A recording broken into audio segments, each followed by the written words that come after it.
So I instill these things in them and let them know that if you go out there too much by yourself, you'll become broken, and they'll get to you. So you keep your family around you. That's your protection.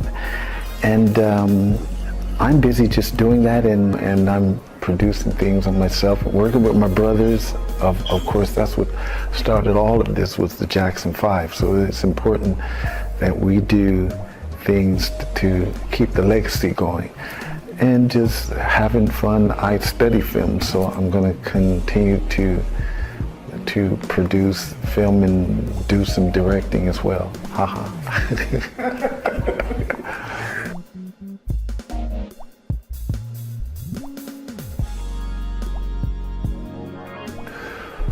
That's a very good question, and the reason why it's a good question is because to lose a brother who you've been with all your life, and what I mean was, I was 10 and he was 6 when we were on stage, and all the way up to this point, and we slept in bunk beds, we peed on each other, we did everything from what that kids did, and to lose him, we look at him like he's our brother.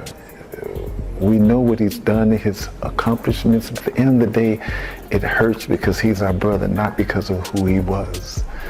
And the world cried because they knew what his heart was.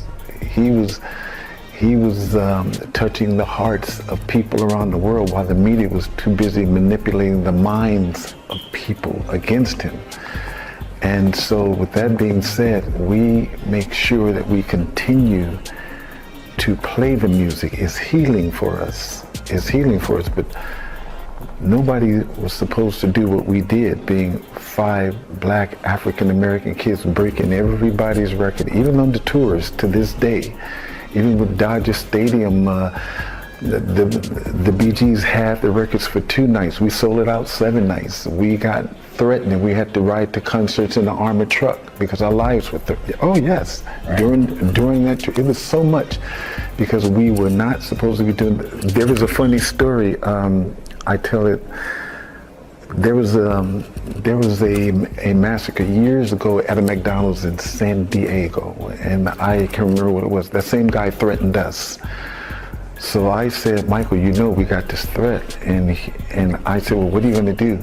He said, well, I'm just going to dance so much where he can't shoot me. That's what he said. But he does that anyway. But I'm just saying, these are things that we'll never forget. And so when we lost Michael, I went back to my childhood of just when my teacher used to send me to the office, because I was kind of like the teacher's pet, so I get a chance to go to the principal's office, but I would go on the other side of the school and stop and just peep at Michael to make sure he was okay. And I was peeping at him in his classroom, and just things like that came to my mind, and how we used to sing Christmas carols and look out the window at the snow falling, look at the neighbors having Christmas lights, because we were raised as Jehovah's Witnesses, so we couldn't have it. And so all this stuff came to my mind when we lost him.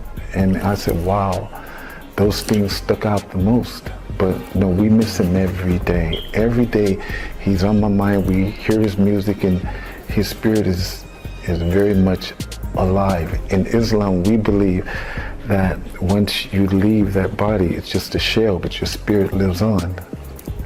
And he has a very good spirit. Yeah, the world's missing. Yeah. Missing.